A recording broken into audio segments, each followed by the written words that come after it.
Greetings, everybody, and welcome to Psychedelic Law in Canada 2024. My name is Jay Katz, and I am the Executive Director of the Psychedelic Association of Canada. And it's great to have you with us tonight, joining me and five of the leading lights of the psychedelic legal community across Canada. We have two Ontarians, an Albertan, and a two British Columbians, and that refers to where they are now. I'm not well versed in their history to know where they came from. For those of you who have not been to a PAC event before, for whom this is new, the Psychedelic Association of Canada is a national education and community organization. Our mission is to get access to legal psychedelics for all Canadians. We do this with three main activities: educating lawmakers, people at regulatory colleges, government agencies, universities, working in the psychedelic space, much of which is underground, for harm reduction, ensuring ethical standards, and educating people for the highest professional standards, and organizing a community so that we not only have the power of our conviction and science behind us when we talk to lawmakers and educate the general public, but we also have a group of people who enjoy being surrounded by like-minded people and trading stories and making friends and lining up behind us when we need a big voice in Ottawa. And so I don't want to take up too much time because we have a lot to talk about tonight. I will mention one more thing. The PAC, which has 1,000 members across the country and almost 30,000 members following on social media, is having a membership drive. And so right now, we're going to add 500 people to our members by June 20th, which is World Psychedelics Day.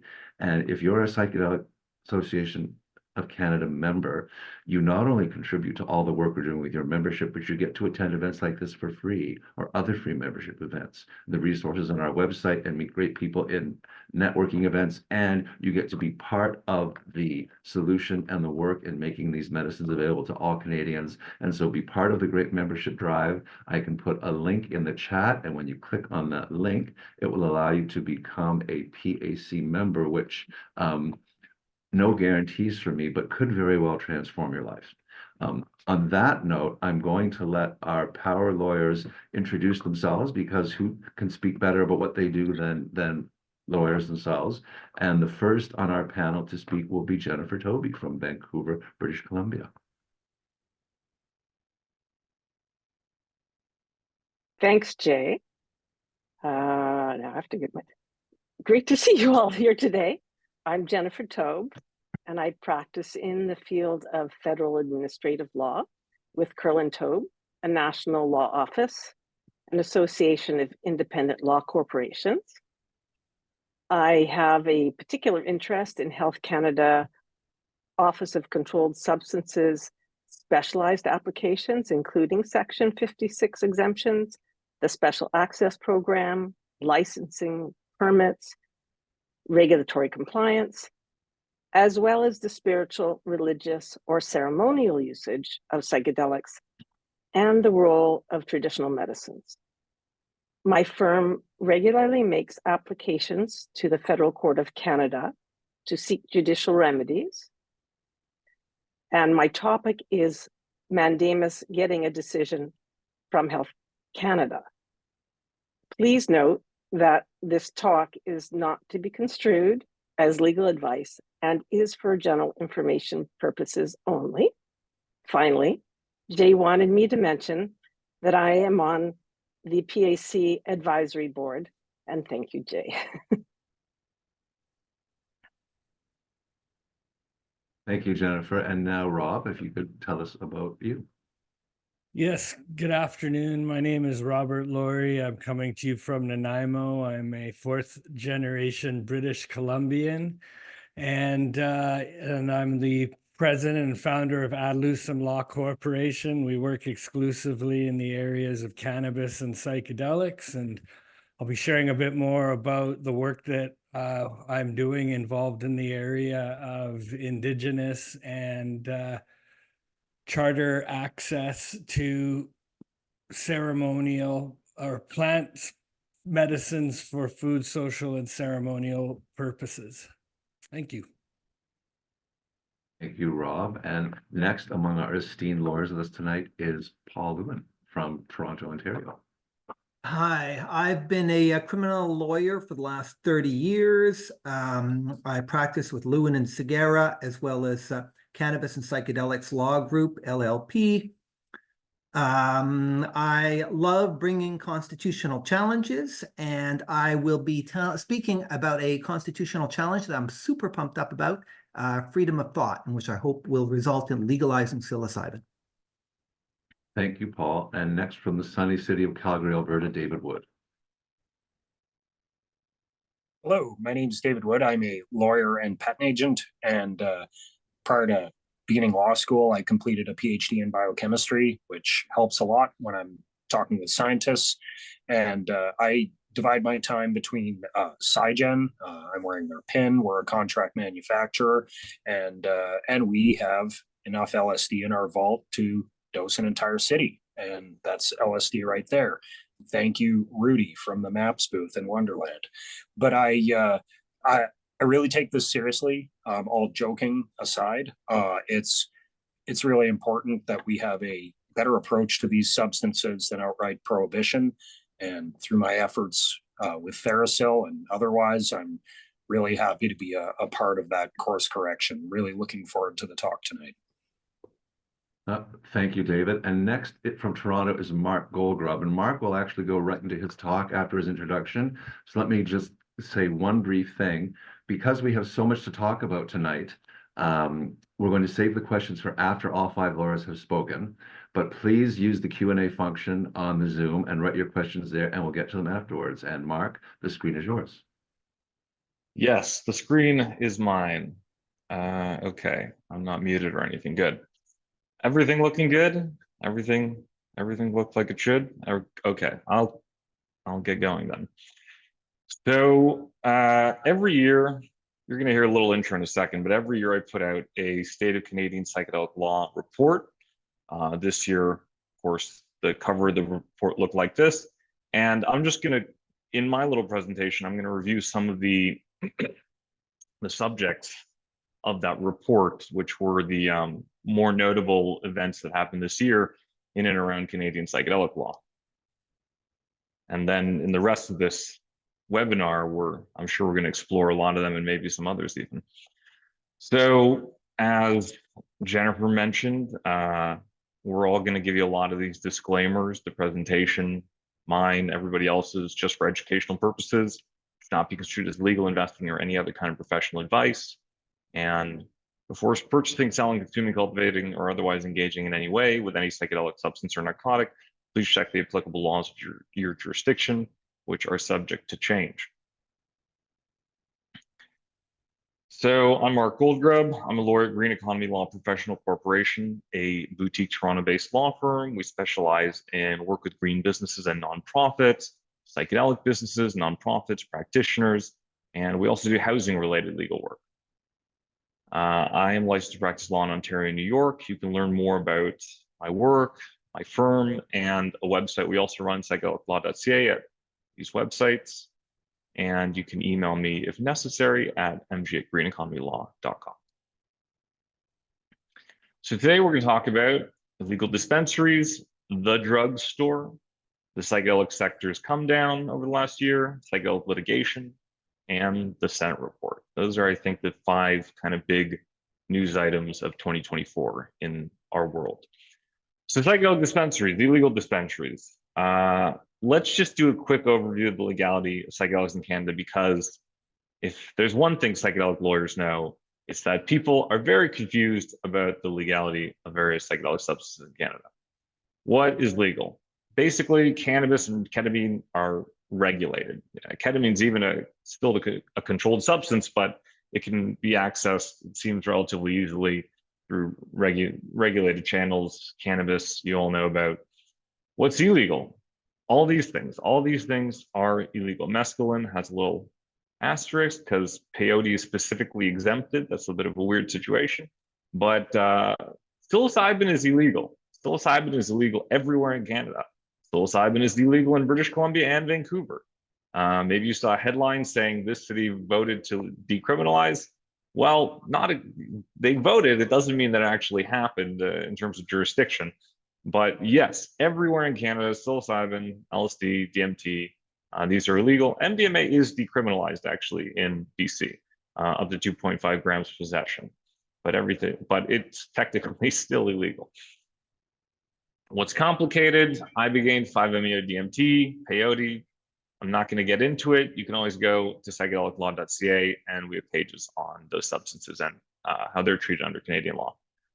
So this is not news to anybody. A bunch of illegal magic mushroom dispensaries, although some dispensaries sold more than just psilocybin, have been popping up all over Canada over the last year. They've been effectively daring authorities to shut them down.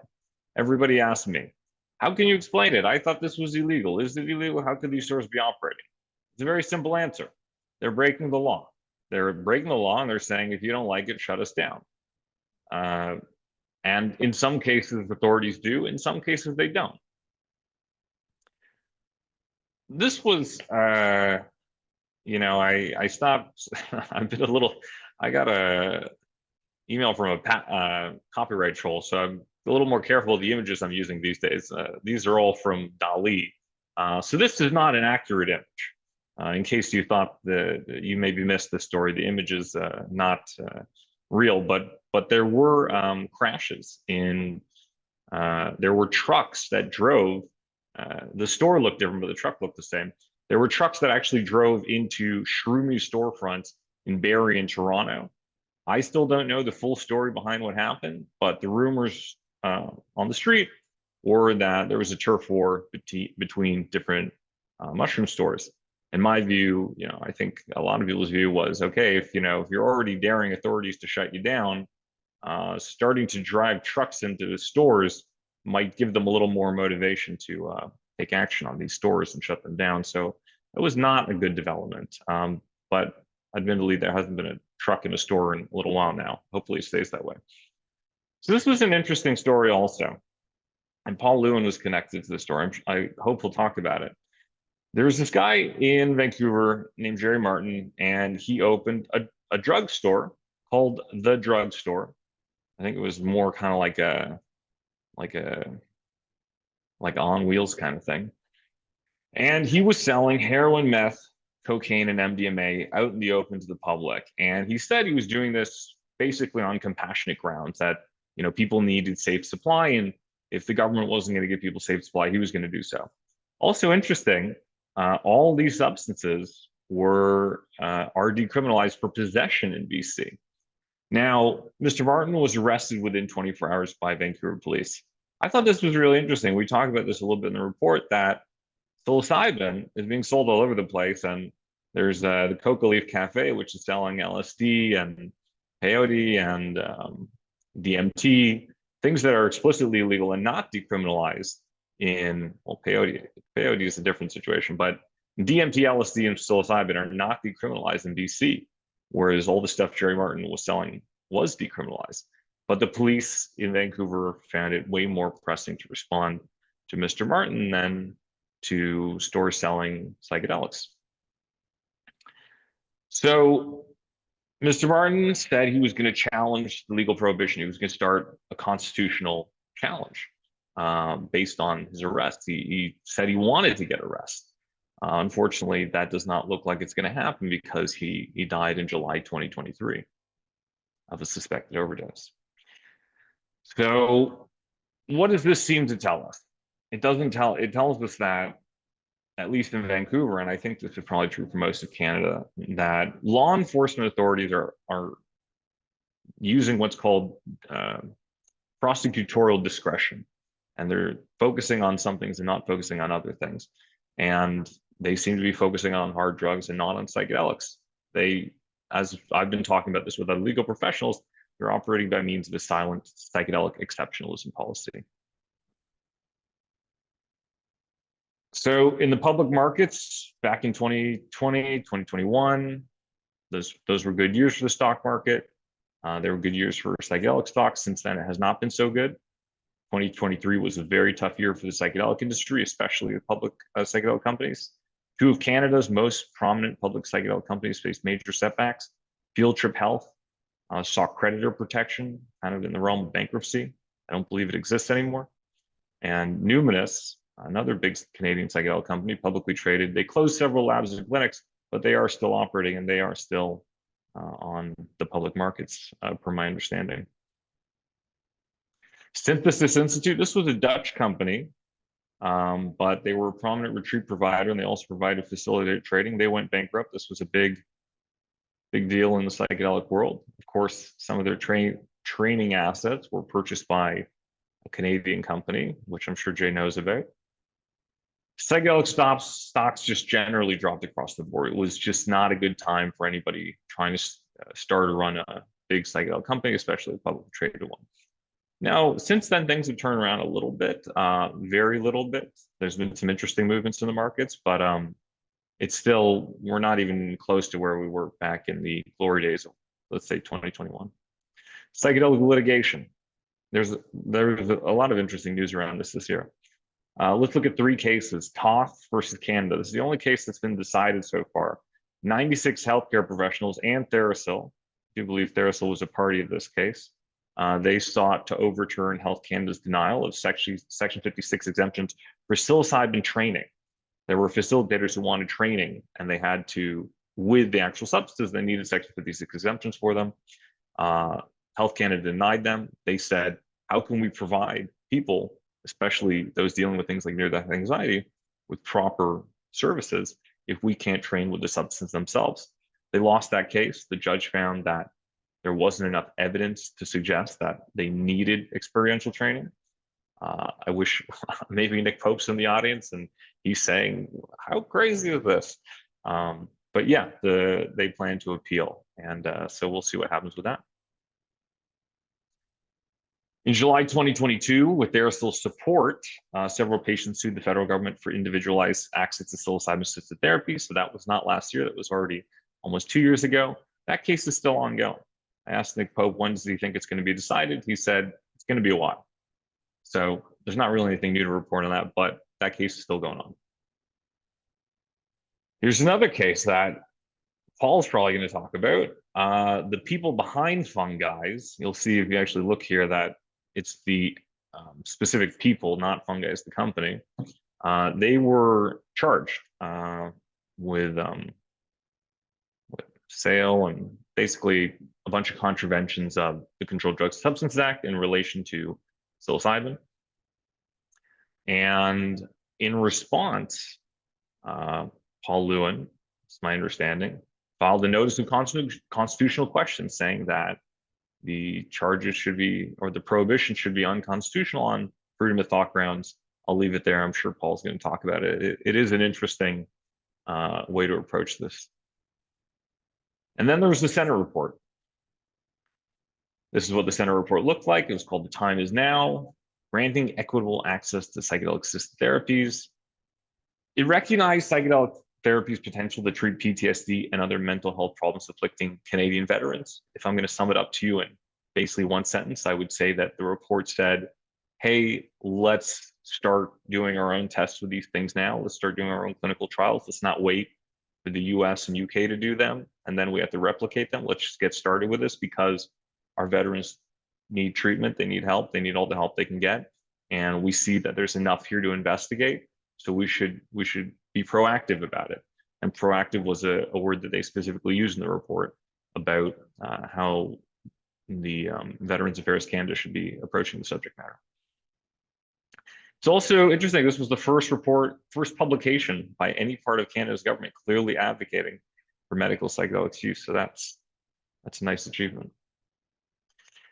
Anyways, short presentation. I think we did it in time, right, Jay? Yeah.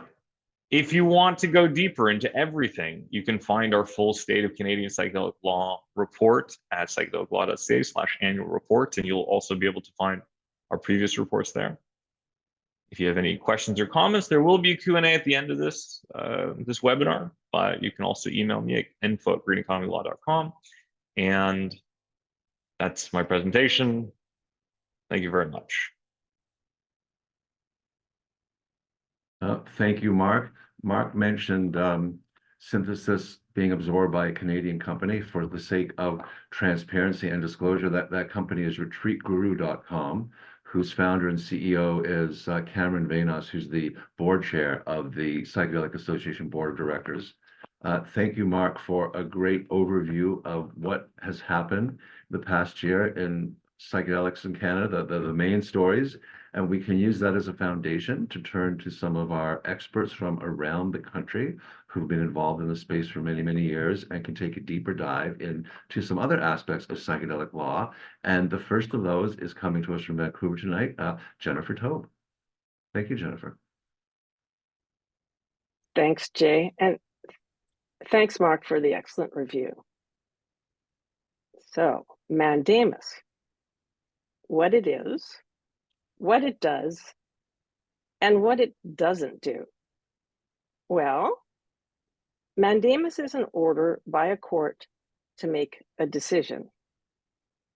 We go to federal court and ask the court to order the decision maker, the minister and its representative, Health Canada, to make a decision.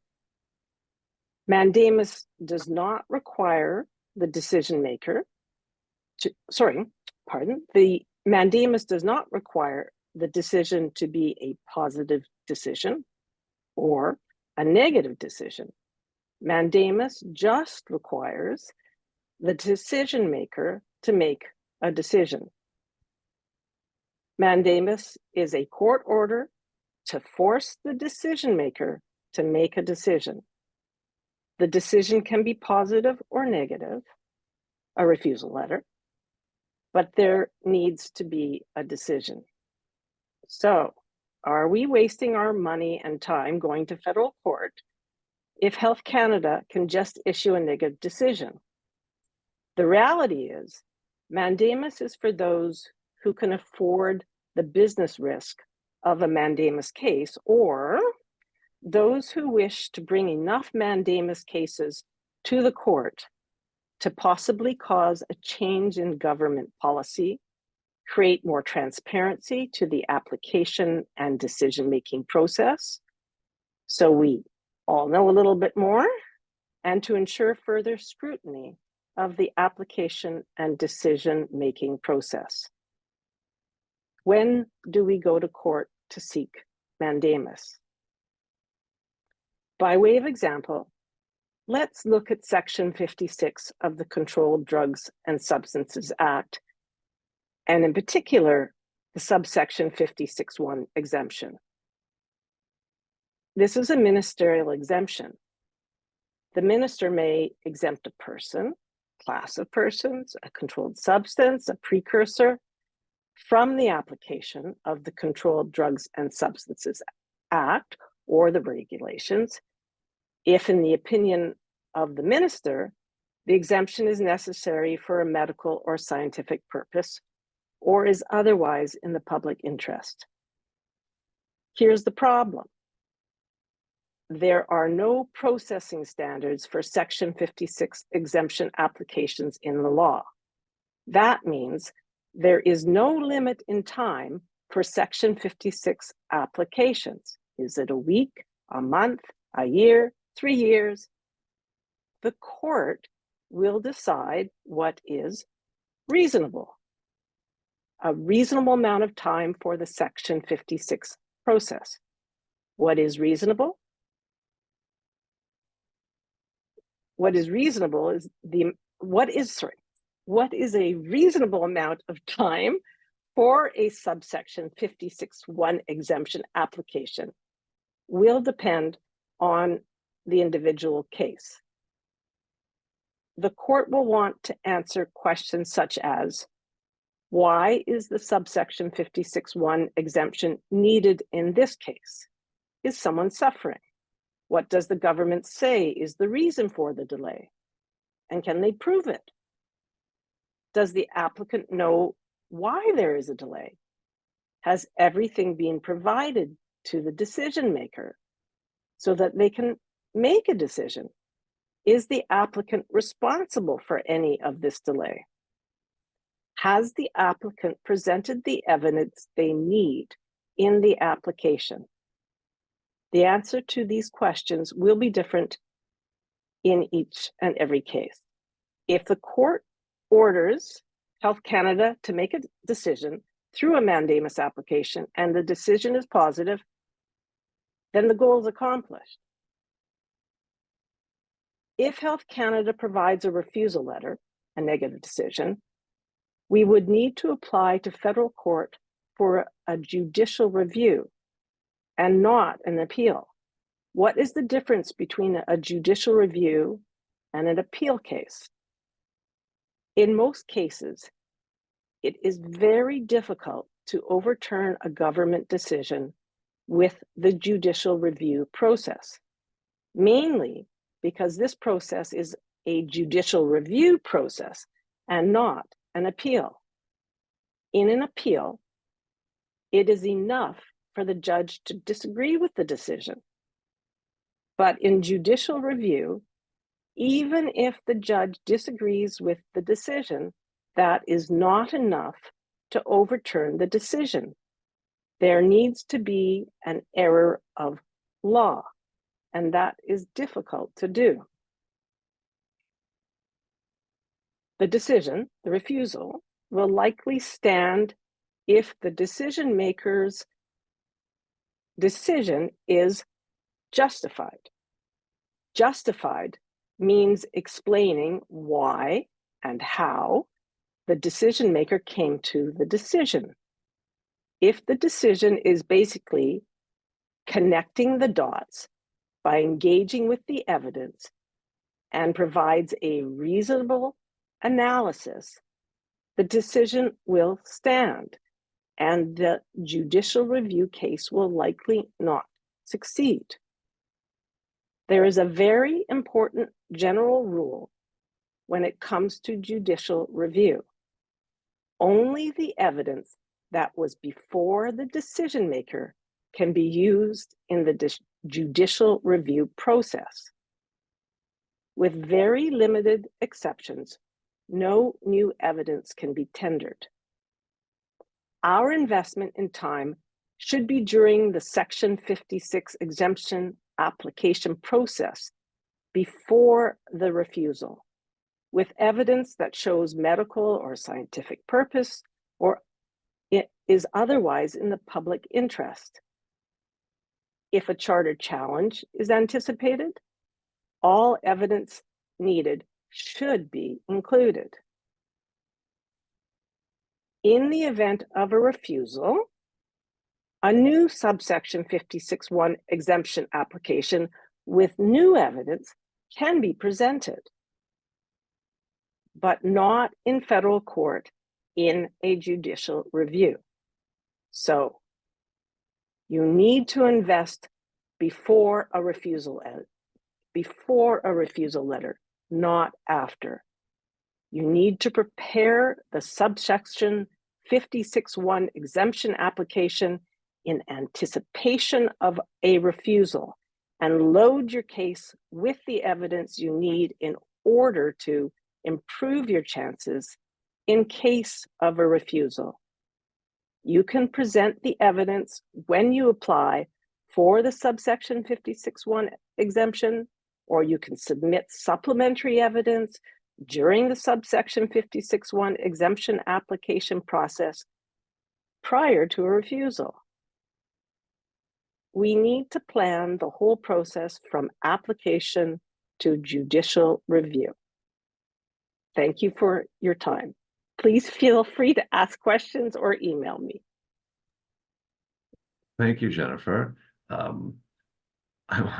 As a layman, or a lay person, I'm always fascinated by how intricate and complicated the law can be, even on things that appear straightforward from a distance. And I also find it fascinating to know the vehicles that we have as citizens to challenge a law or challenge a decision. And mandamus is one I did not know a lot about, so thank you very much. Next, we'll have Rob Laurie talking about his charter challenge on behalf of some Indigenous communities in Canada. Thank you very much. Yes, and I meant to indicate during my intro that I'm also a legal advisor to the Psychedelic Association of Canada.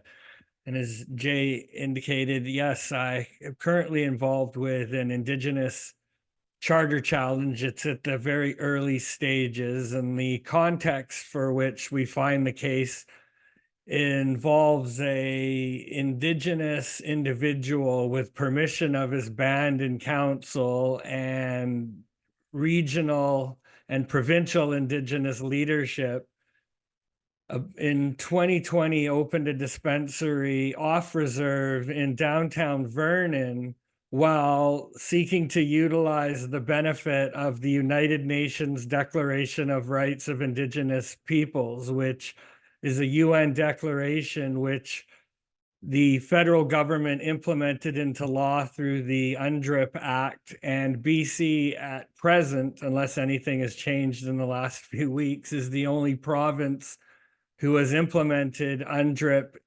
into law as the Declaration of Rights of Indigenous Persons Act. And why that's important is UNDRIP extends, or the rights that supposedly exist under UNDRIP are to extend to traditional territorial lands, which of course is different than crown lands as are defined under various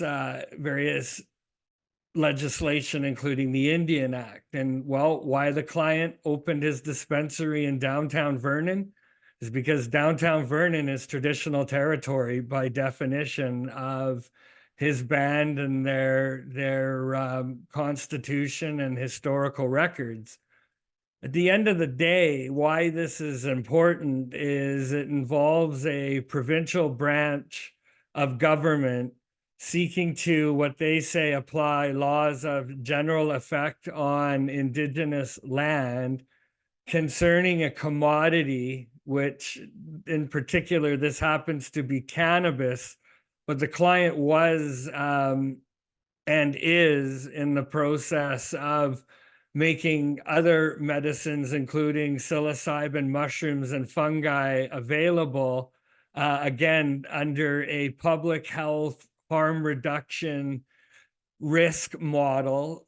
And again, waiving UNDRIP as well as what could be argued to be Aboriginal rights surrounding, rights connected to foraging, gathering, and the use of plants and other naturals for food, social, ceremonial purposes. Now, you do see precedent for similar rights and protection of rights in the context of tobacco, gambling, and predominantly in hunting and fishing context.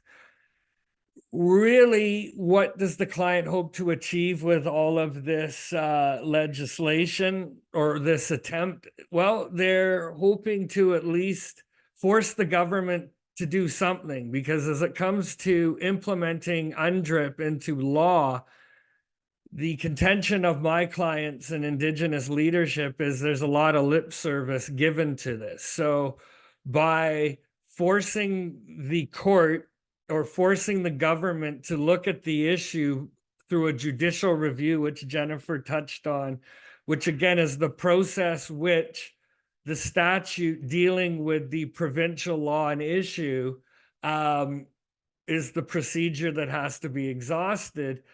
And unfortunately, there are privative clauses in the provincial legislation, meaning that all the avenues, including final decision-making apparatus of the government, have to be exhausted before we can even bring constitutional and charter actions. But in the context of cannabis, why I think there's a unique opportunity is the government has regulated cannabis at such a fine level. I mean, it's down to the phytocannabinoid level. And on a strict interpretation of Schedule 1 of the Cannabis Act, which includes all phytocannabinoids of identical to cannabis from cannabis and non-cannabis sources, regardless of process, which again is to catch any of those sort of chemical shortcuts and analogs, but ultimately phytocannabinoids such as, well, like that are in kale and echinacea are arguably very similar to cannabis. And ultimately an indigenous group making a tincture out of coneflower, which is echinacea by another name, would technically require a processing license under the cannabis regulations. But because there is no specific class of license like there is for hunting, fishing, gathering, foraging, and farming, we think that cannabis touches a number of these potential arguments. Now, whether we win or not is a separate issue, but the government is taking it serious enough, which, enabling us to bring our case. And indigenous groups are certainly interested in the arguments that we're making, because although there's a cannabis focus of the case, the larger implications potentially involve Aboriginal rights and potential rights that are supposed to be in existence by virtue of Canada's consent and compliance, or I guess subordination to the international law by virtue of implementing the law. There are arguments that can be made in court. And the timing of this, and I'll just conclude, is interesting because for a number of, centuries, the Catholic Church and government had relied on common law doctrines of terra nullius and discovery to justify the taking of indigenous lands, and papal laws and state laws justifying the action. Well, the repealing of those principles, which arguments could be made, have informed the common law. And now that there is a hole in the common law, that hole could arguably be argued or put to the courts. UNDRIP and the guidance provided in that should bright line or guide light the process. And if we're not successful, well, there'll be other lawyers, other instances who can build on our case, just as we're building on precedent in ours. And the cool thing is this is a new area of law. It's really what you can show or point to. And at the end of the day, it'll be interesting to see where this jurisprudence evolves and how it advances the argument surrounding access to psychedelics. So I think we can leave it there. Thank you, Rob. Also, another fascinating insight. I think I can probably speak for a lot of people in our audience to say that I hope we can see the principles of UNDRIP apply to undo a lot of the unfair and unnecessary and cruel things that were done over a long period of time. And I hope that helps move psychedelics forward as well. If you have any questions, I see there are a couple in our questions Q&A. Please put them in and we'll have time after everyone has spoken to address questions. Next in our list of esteemed legal experts from the friendly city of Toronto, Canada, is Paul Lewin. Thank you for joining me, Paul. Thank you, Jay. So I've got a court case in London, Ontario, in which I expect is going to result in psilocybin being legalized. We're relying on freedom of thought, which can be found under Section 2B of the Charter. We say that psilocybin is a freedom of thought tool. This is not a medical case. This is about healthy adults having access to psilocybin. The challenge arises as Mark Goldrob mentioned, it arises in the context of criminal charges. My client, Samar Akila, is the spokesperson for the Fun Guys dispensaries. And so in criminal court, how it works is anybody charged with a criminal offense has an absolute right to challenge the constitutionality of that law. I'm an old-time cannabis lawyer. In the old days, in the cannabis context, we used to often, an activist would be charged and you challenge the constitutionality of the law, gradually making the law better, sort of using this setback to try and make things better. So as far as freedom of thought, this is going to be, freedom of thought is in at 2B of the Charter. As I said, it's the first freedom listed. It's listed with freedom of belief, opinion, and expression, as well as freedom of the press. These freedoms are described as fundamental freedoms. Each of these freedoms in Section 2 was deliberately included, is necessary, and must be given meaning and effect. That's how the Supreme Court of Canada approaches this. In psychedelic circles around the world, for quite a while, freedom of thought has been referred to as cognitive liberty. I characterize my case as freedom of thought because that's the applicable section in the charter. We have a freedom of thought expert, an esteemed professor from Dartmouth University, Professor Lucas Swain. He advises that thought can be viewed as mental activity. Examples of thought include reasoning, reflecting, imagining, remembering, wishing, questioning, desiring, believing, and deliberating. We require free thought for our democratic decisions. We have to know, in order to know who we're going to vote for, if we're going to attend a rally or run for office, we have to have the ability to think as we see fit. We require it for our religious, philosophical, and spiritual decisions. Thought and action go hand in hand. I would be hard-pressed to come up with very many human concerns that don't require free thought. Freedom of thought is not just important in its own right, but it's necessary for the proper exercise of almost all other rights, including freedom of religion, freedom of expression, freedom of belief, and freedom of opinion. Some rights would cease to exist without freedom of thought. I don't think it's an exaggeration to say freedom of thought is the most important of all rights. The United States Supreme Court said that the right to think is the beginning of freedom, and that there is no principle that more imperatively calls for attachment. That's from a 1929 case, U.S. versus Schwimmer. A recent UN report from the General Assembly, the report begins with the words, "For many, the pronouncement of René Descartes, 'I think, therefore I am,' speaks to the essentiality of freedom of thought for the dignity, agency, and existence of the human being." And they go on to describe freedom of thought as the origin of all other rights. Psilocybin promotes good thought, but the freedom to think as we see fit is profoundly important, whether we're thinking good thoughts or bad thoughts. We do not forfeit our right to think freely just because we think in unproductive or negative ways. In a 1992 case, in R versus Zundel, the Supreme Court, in the context of a freedom of expression case, said that freedom of thought is the most important of all the constitutional principles. They said, quote, "If there's any principle in the Constitution that more imperatively calls for attachment than any other, it is the principle of free thought." Now, there hasn't been, this is really going to be the first freedom of thought case in Canada. There hasn't really been one. Usually the cases have been decided on the basis of freedom of expression. Some of the cases have dealt with pedophiles or white supremacists, really the nastiest of thought. And still, despite this, when the Supreme Court touches on freedom of thought, they're very clear that this is an absolutely vital freedom. So I contrast that with the very good, beautiful thought that comes about as a result of psilocybin. We've got an amazing team of experts, and we say that psilocybin promotes mindfulness, openness, connectivity, creativity, cognitive flexibility, interpersonal closeness, well-being, calm, compassion, empathy, spirituality, life meaning, and ego dissolution. And I don't think any of that's particularly controversial. Maybe we could argue about creativity, but most of these effects have been repeatedly shown and are not controversial.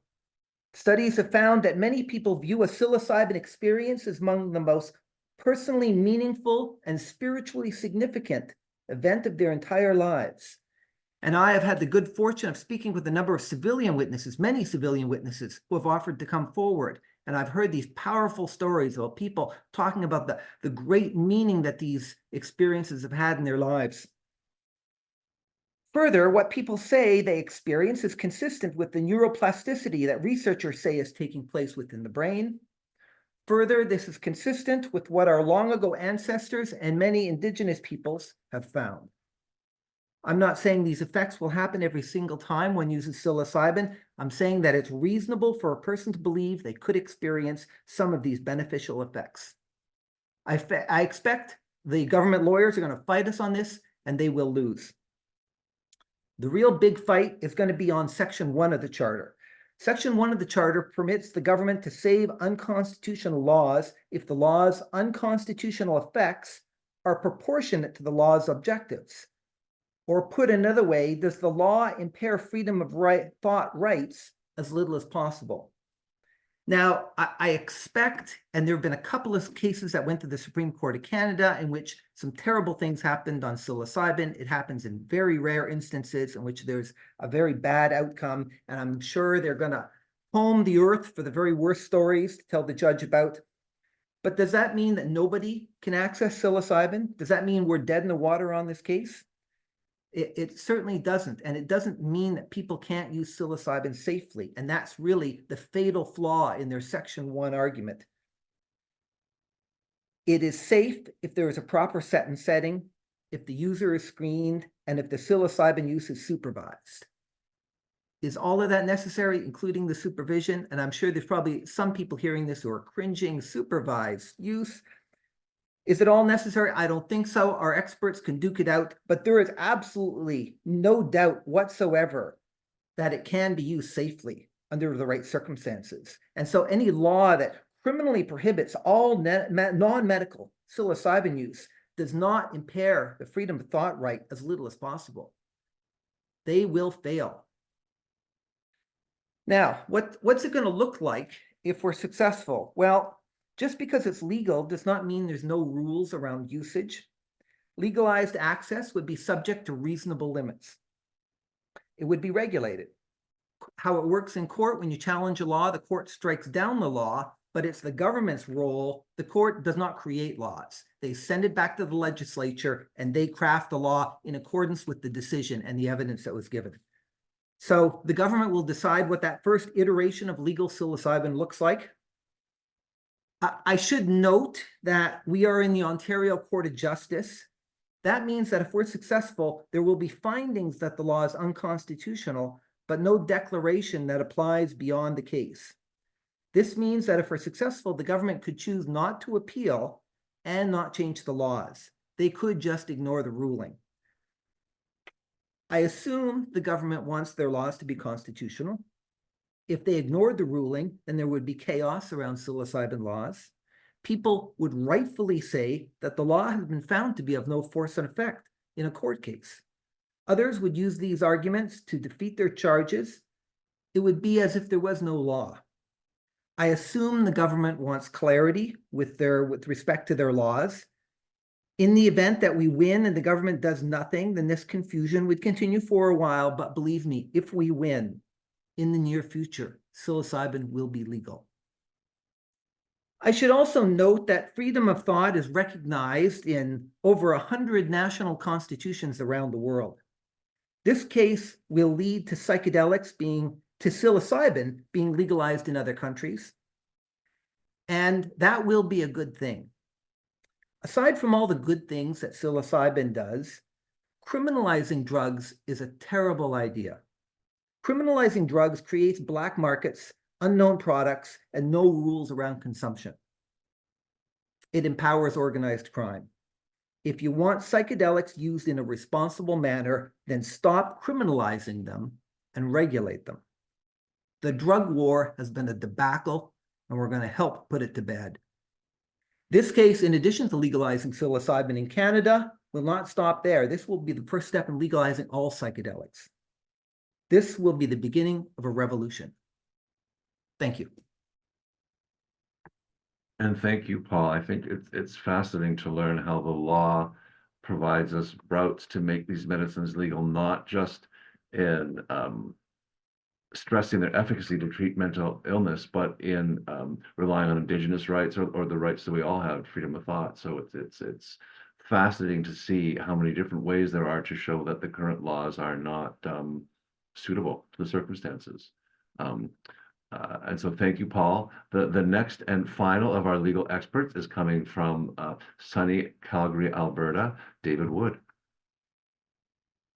Thank you very much. Happy to be here. And it's definitely living up to its reputation. We have an excessive amount of snow for the date, but ask me in 48 hours, it'll be gone.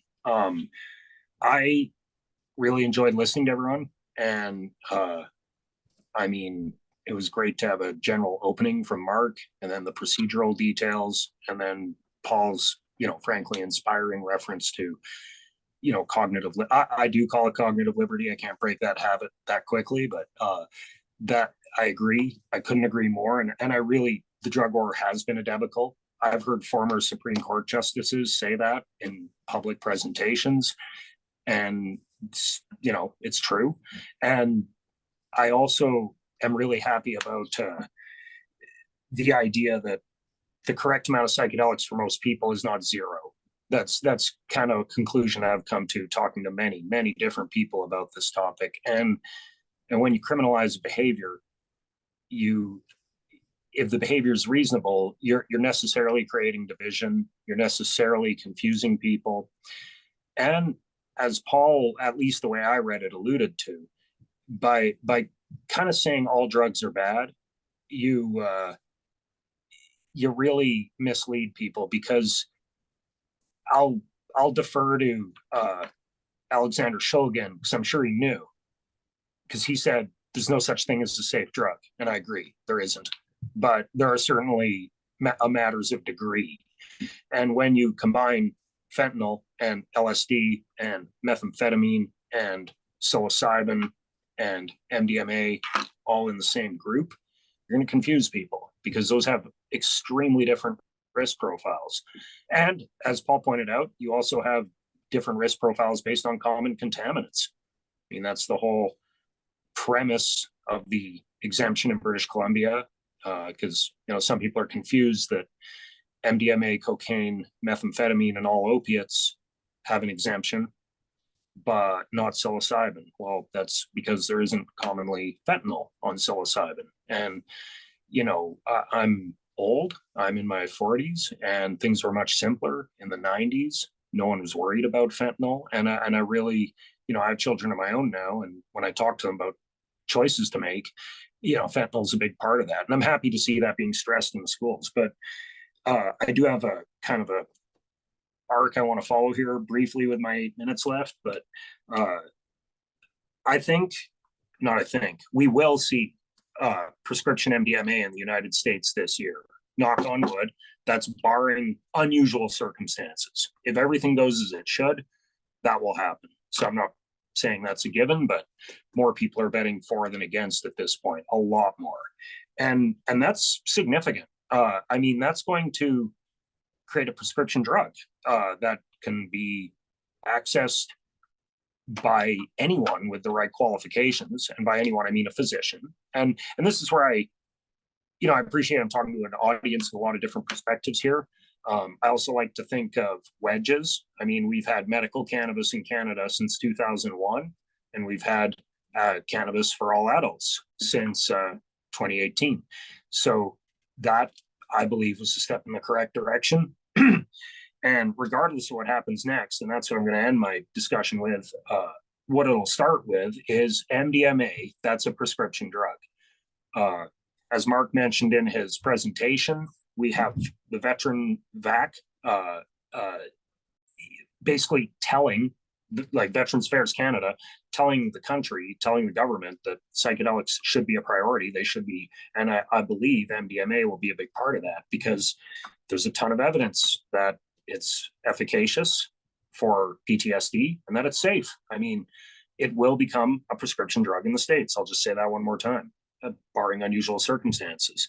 So that's huge, because a prescription, unlike special access, doesn't require the labyrinth of beautifully structured nonsense that Jennifer described. I'm not saying her talk was nonsense at all, but what I am saying is that there's all these procedures and things you have to do and points you have to prove.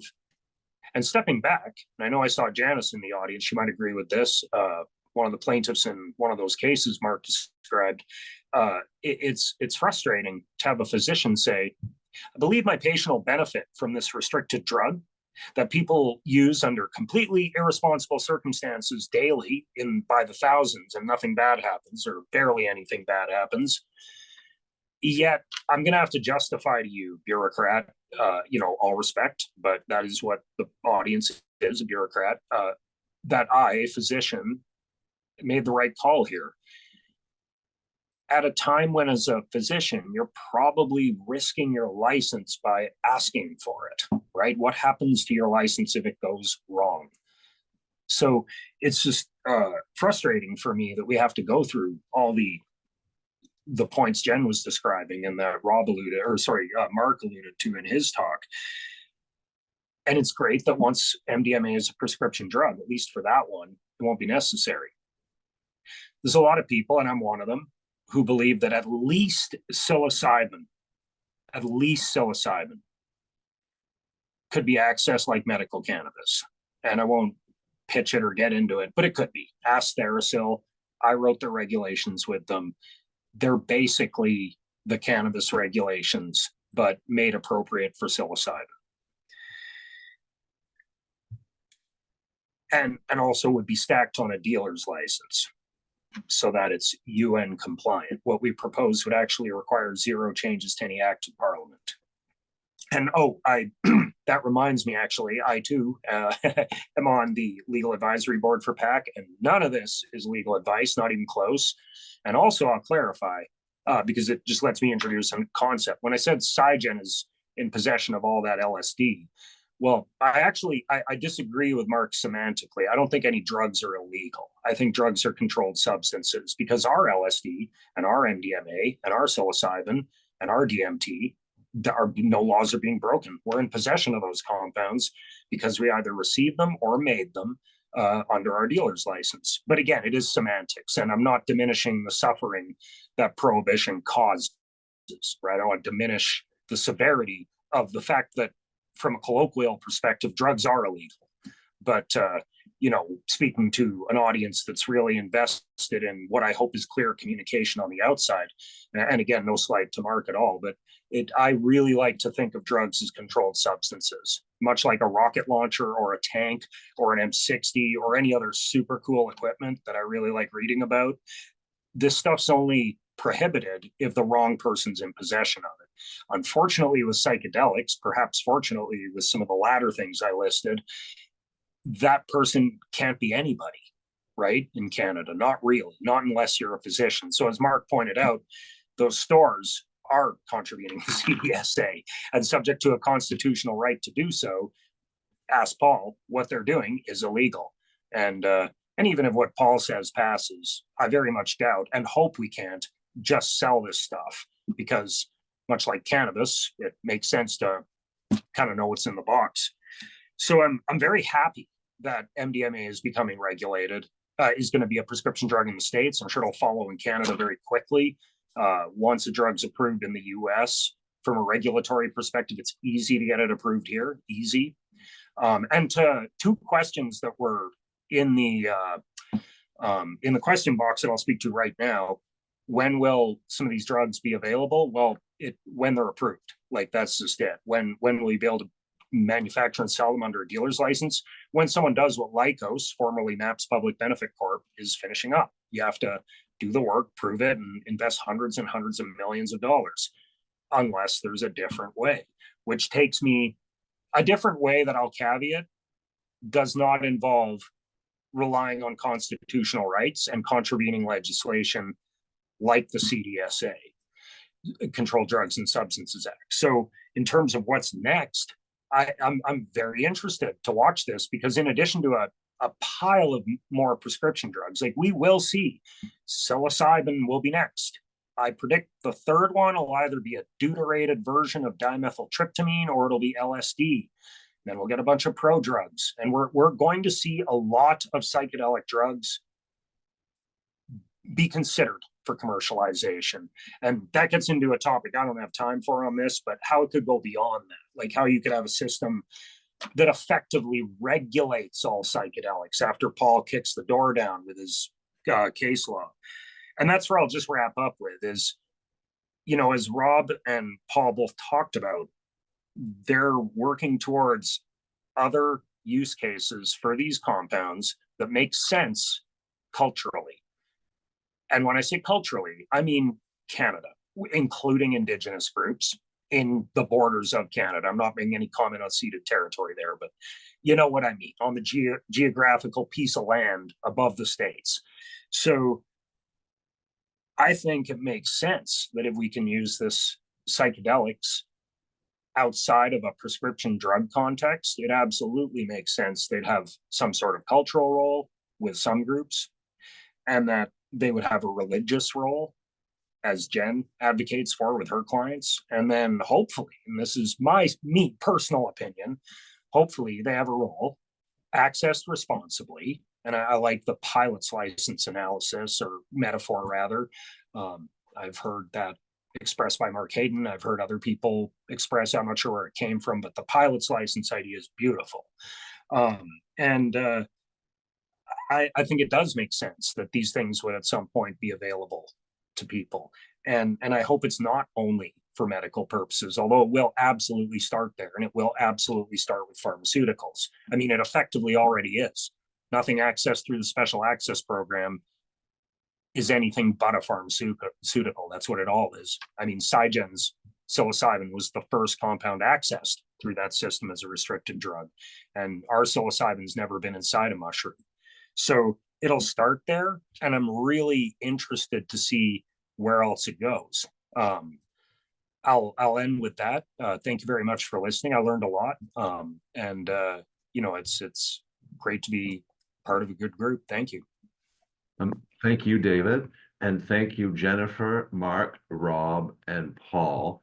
You know, I'll speak for myself and say that I find it enlightening and even reassuring to see that there are bona fide, sensible, reasonable, proven legal recourses and actions that we can take to make these medicines available to all Canadians, and to get insight into the deep and broad legal expertise we have across the country to support this from all of our panelists, who really are dazzling in that their understanding of arcane or complicated, or what was the word you used about Jennifer's, with magical or convoluted approaches. So kudos to you all, because you make it also understandable and approachable. We had a lot of questions while we were listening, and I don't know if we'll have time to get to them all. So I'll just start at the top and work my way down.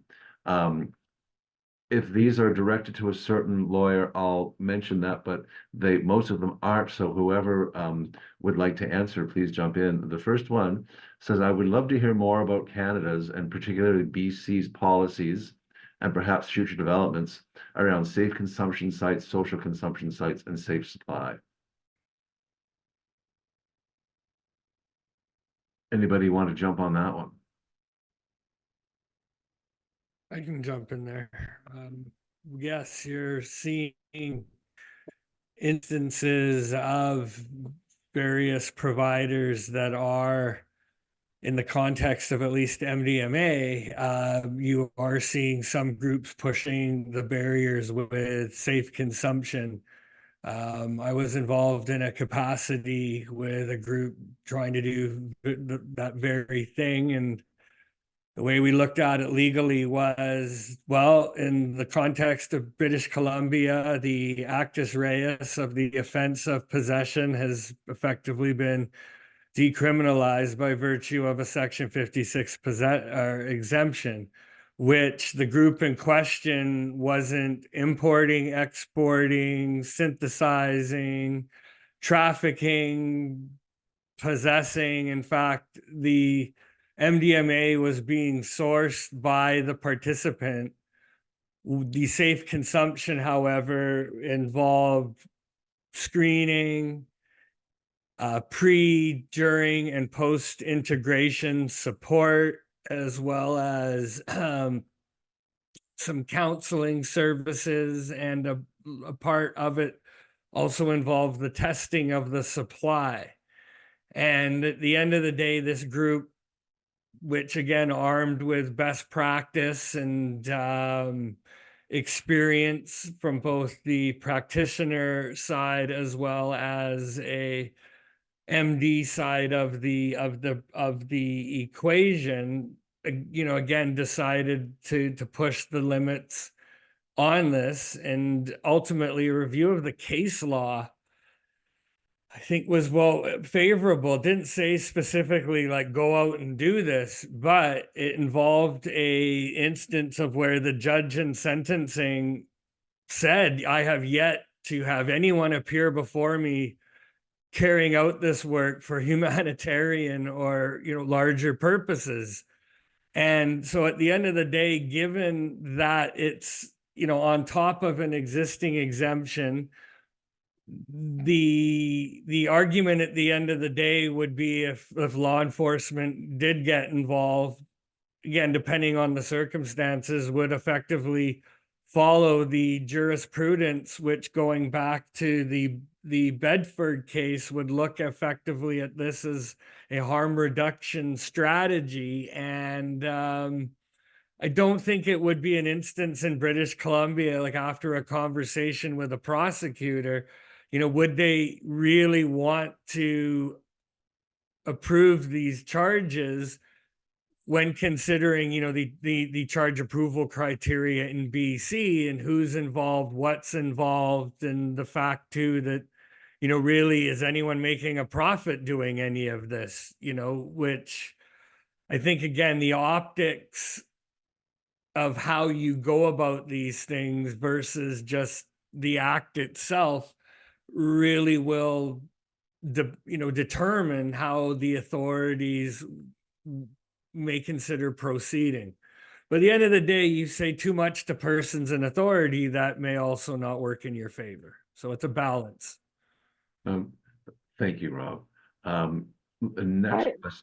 I'll Sorry, just, go ahead. just briefly, since it's regarding BC, and we'd talked about this before, I think that consumption, the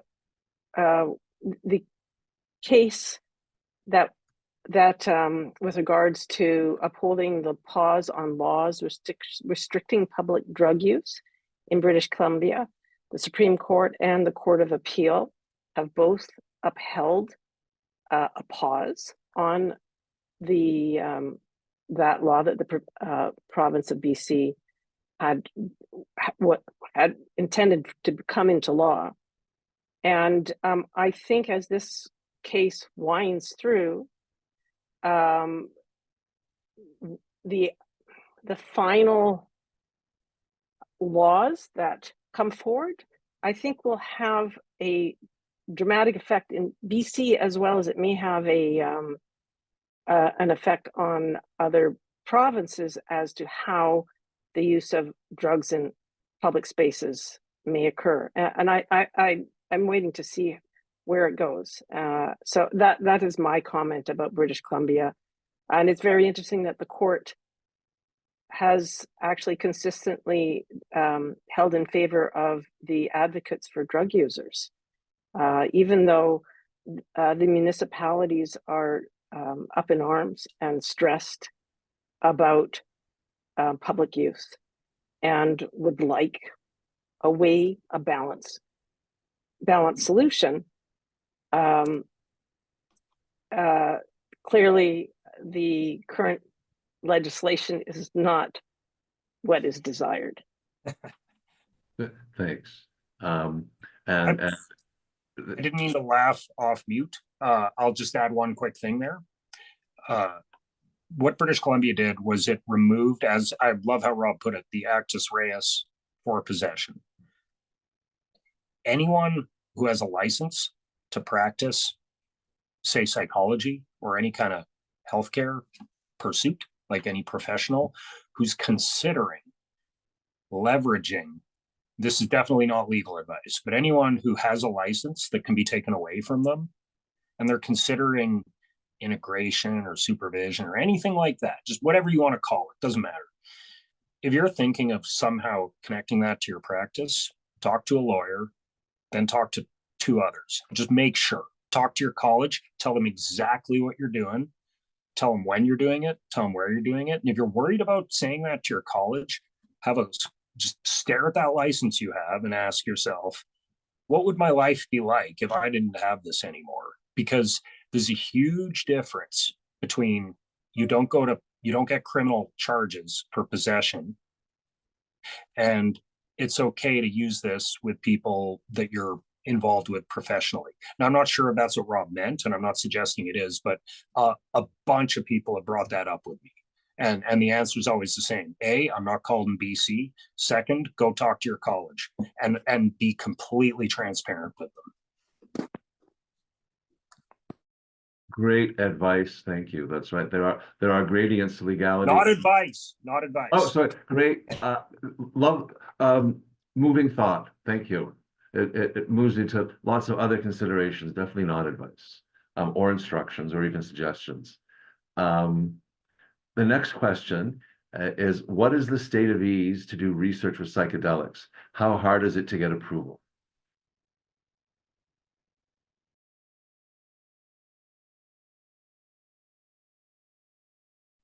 I'll answer that if I can figure out how to use mute. It's not, I guess, depends what you mean by research. If you mean putting it on cell culture or seeing if you can formulate it different or something that does not involve humans taking it, it's actually pretty straightforward. Subsection 56(1) exemptions for that kind of, that's like a normal exemption. That's what they're for. Easy. Just, I don't even think you need to call anybody. I would just fill out the form and Health Canada will work with you. Like it's a form. You're filling out a form. It's nothing. And then you have to know where you're going to get the substance. I work at Cygen. We sell substances, but we don't actually sell a huge variety of them. Depending on what you're trying to do, you might be able to just order it from Sigma. We have ordered LSD from Sigma as a reference standard. You can do that. It's not that hard as long as you have permission. It's just like anything else. It's like going fishing, buying a firearm, whatever you're going to do. I don't know, the Eastern Canadian version of either of those two things. You can just do it if you have authorization. It's that easy. If it's going into humans, the most important, complex, and influential on your outcome decision will be who's your primary investigator and who's your ethics review board.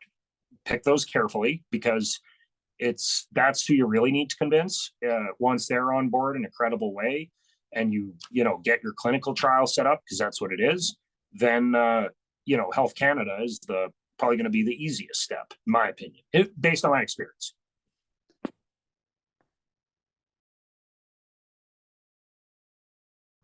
Anyone else?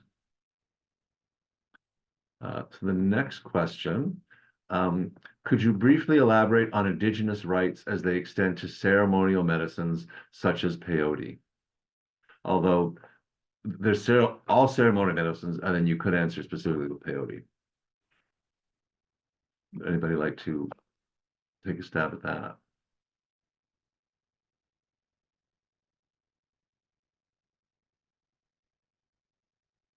And we do have plenty more questions if there are no takers on that one. The next question. What type of time frame might we see for this potential legalization of psilocybin? So the case will probably get a ruling. In fact, we're setting dates tomorrow morning. We're probably going to get a ruling sometime in the maybe April of maybe about a year from now, maybe a little longer. When we get that ruling, as I said, there's like a little bit of a twist here. So I mean, we'll have to see how the government plays it. So if they appeal it, it would go to the Ontario Court of Appeal, and then a ruling there is the end of the story, and they would change the law based on that. If they try and be coy and just create confusion and chaos, then maybe a year or 2 years before they end the chaos and they address it. So a bit of a range in time. And the Court of Appeal, we're looking at it probably, unfortunately, about 1.5 or 2 years. But this fight's worth it. They're never, ever going to agree to this. So my grandchildren won't be using it for these purposes. So for freedom of thought purposes, if we don't take this to court. So. Thank you, Paul. Anyone else? So the next question. I am a patient advisor researcher for and including the psilocybin study in Toronto. What law framework makes this possible? Could you say that again? I could probably answer that one. My understanding is that those actually spoke to somebody at U of T who's doing this stuff, and I believe you guys are using the Section 56 forms for clinical and scientific use. There are so often when we talk about Section 56 here, it's with respect to like exemptions through gotten with the help of either somebody like Paul or Therasil. And in those cases, I understand basically you guys are writing letters to Health Canada and saying, can we please, let this person use psilocybin for XYZ reasons. But for people in academic programs focusing on clinical studies with psychedelics and other substances, there are just easy forms that you fill out. And my understanding is you just fill them out. You don't need a lawyer. You send them to Health Canada, and that it's a pretty easy situation. And those forms are on psychedeliclaw.ca if anybody's looking to actually review them in the resources section. So, Section 56 is used for so many purposes, and research is a major component of it. And in the context of some of the questions that people have asked, Mark mentioned the Toth case, and that case was a Section 56, subsection 56(1) exemption application for healthcare providers. And the minister, Health Canada, had really encouraged and provided evidence that clinical trials were an option. So the Health Canada, the government, is really encouraging a movement in the direction of clinical trials. And if you want to do research, it's not a slam dunk. You have to provide all the checks and balances that you would do when you're researching a drug, in terms of safety and who can access it and all those things. But the application that Mark mentioned does set out a significant amount of criteria, and Health Canada actually has really some pretty good resources. You can call them and they will answer questions. Yeah, I want to make that clear, actually. I'm glad Jennifer brought that up. It's at SciGen, and also on behalf of other clients I work with, we have to talk to Health Canada regularly, and they are amazing. The Office of Controlled Substances and the Therapeutic Product Directorate are both, in my experience, accessible. They're responsive, and they're accommodating. I mean, we've had to ask for things on shorter timelines than we'd like to, and they accommodated it. And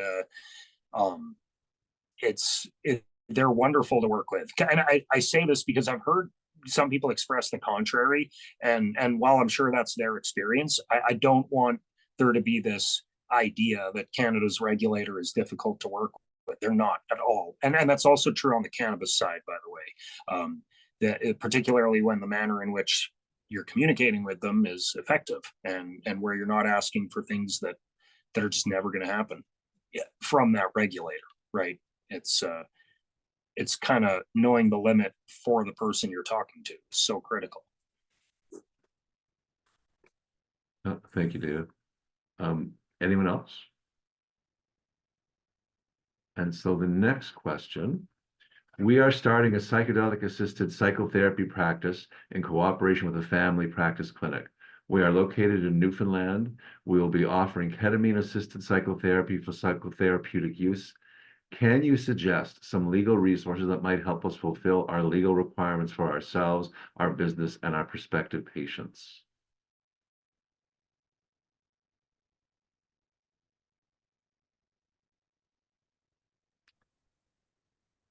Without offering any advice. I mean, obviously psychedeliclaw.ca. I don't know if that wasn't clear yet. I think you have to be very careful in Newfoundland generally. I've appeared there once. It was a nightmare getting on the record in that jurisdiction, and it was a nightmare getting off the record. They're very much a stickler for formality.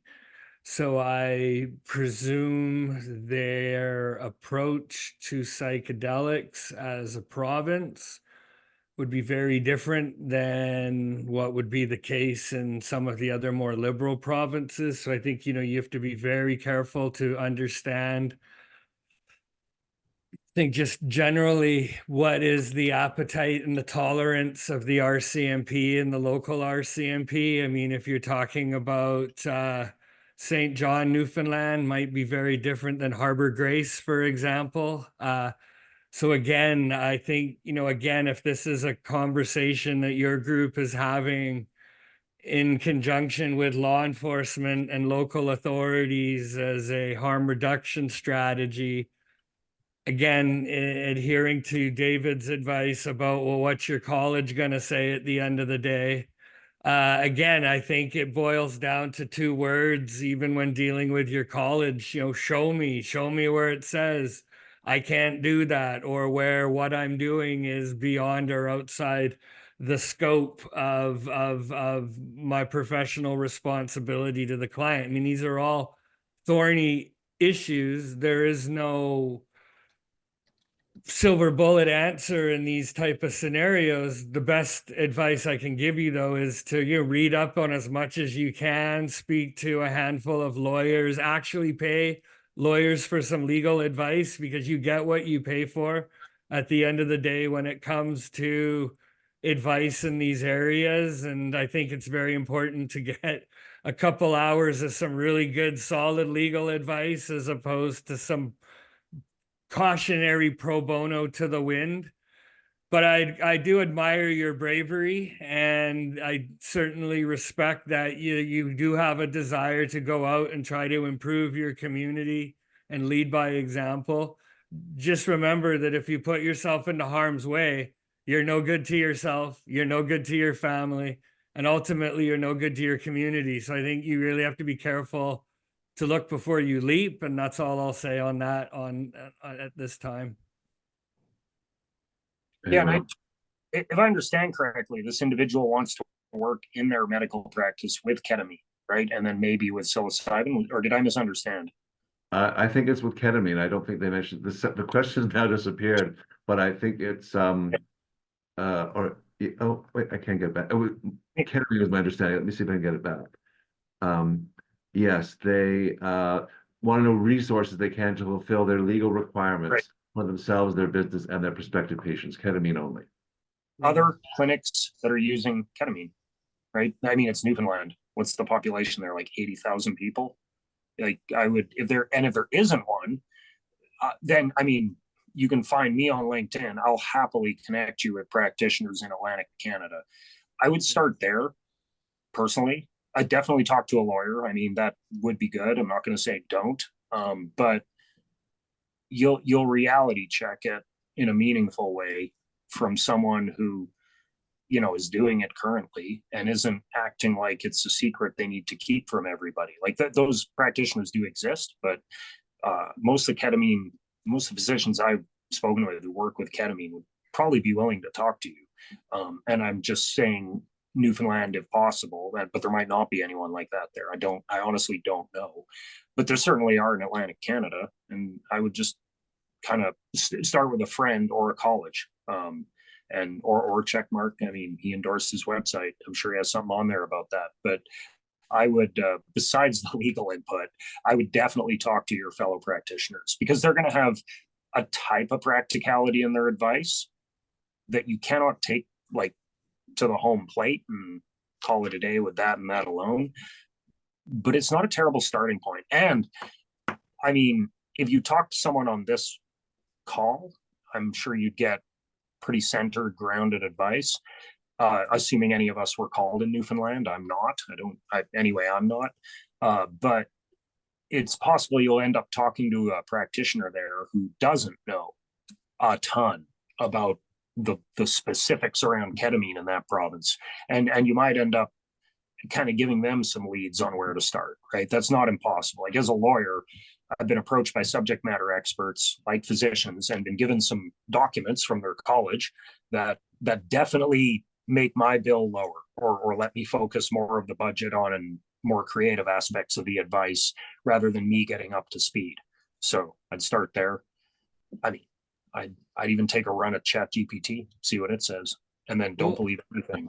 And just, yeah, I mean, ketamine isn't as big of a deal as if Yeah. you're combining it with other activities. I mean, the joke is what was the name of a psychedelic clinic last year? Well, I mean, an anesthesiologist's office, which effectively, you know, ketamine by use with anesthesiologists has been a legal thing for some time. And in the last number, I think it was what, 4 or so years, ketamine has come online. So ultimately, I think the resources, your first port of call would be your college and say, do you have any guidance and information or best practice involving medical practice and that particular therapy? And if they do, great. If they don't, then everything the other members have suggested, you know, is definitely worth considering. I'll just note quickly too, I believe ketamine's prescription, so having a relationship with a doctor would probably do your work some benefits. So Yeah. Thank you. We probably have time for one more. So here it is. Can you explain the "it's complicated" column in the first presentation, the medicines ibogaine, 5-MeO, and peyote? Thank you. Who would like I'll to? take it. I'll take it. So basically, in Canada, we have 3 big drug laws, big federal drug legislation bills. We got the Cannabis Act, deals with cannabis, Controlled Drugs and Substances Act, which is like a prohibition law. Then you have the Food and Drugs Act, which is more like a food and drug regulation law. And in Canada, the definition of drugs under the Food and Drugs Act is extremely broad. Almost everything could arguably be a drug. Some things more arguably than others. So ibogaine and 5-MeO-DMT are not scheduled under the Controlled Drugs and Substances Act. These are not prohibited substances. If you walk around with ibogaine and 5-MeO-D in your pocket and you get frisked and a police person finds these substances on you, I would not expect you to get in any trouble because just possessing them is not prohibited under the Controlled Drugs and Substances Act. There could be caveats, but let's generally go with that generally. The Food and Drugs Act, though, would regard these substances as drugs. They alter the basically the natural organic function of humans and animals. And if you did what I believe Paul, as your client did, set up a drugstore and say, I'm selling ibogaine, I'm selling 5-MeO-DMT, you wouldn't be in, which was not what the guy in BC was selling, who was selling other things. We talked about that. But if you did that with ibogaine and 5-MeO-DMT, you would be in violation of the Food and Drugs Act for selling a drug outside of the regulatory framework in contravention of applicable regulations. So you wouldn't be in contravention of the Controlled Drugs and Substances Act. So these things, generally speaking, are legal to possess, but not to do anything else with. And one thing that's come up a lot is, what if I gift them? Or what if I have a club and people pay to be part of the club, like a Dallas Fires Club situation, and I give out these substances in this club? Well, the definition of distribution under the Food and Drugs Act includes with or without compensation. So basically, the only thing I think, as far as I can tell, you can do with these things is possess them, and technically you can technically sell them as research chemicals, which to me explains why that's a thing. But yeah, they're not clearly prohibited, but you can't open up a store and sell them either. So it's complicated. Thank you, Mark. And we're coming just down to the wire. So thank you to Paul and Jennifer and Rob and David and Mark.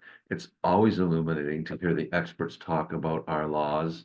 It's fascinating to see the courageous things you're doing by sticking your necks out and going to court, and the other options before us to try and get these medicines legal. There are also routes to legalization efforts outside the court system, like the work the PAC is doing in educating lawmakers.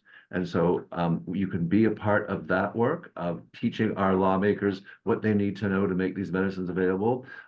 Sign up for the PAC membership drive so we can add 50% more members across the country by World Psychedelics Day on June 20th. I'm going to put the link to our membership sign up page in the chat. If I can pull that off, I think I can handle that. There we go. Thank you all for joining us. It's been a fascinating experience. We're glad you could be here. This video will be available on our website and to our members in Mighty Networks. And so enjoy the rest of your evening. I'll offer a hand on behalf of the people who are out there who can't do it themselves. I learned a lot and enjoyed this, and I hope everyone has a great night. Thank you for joining us tonight.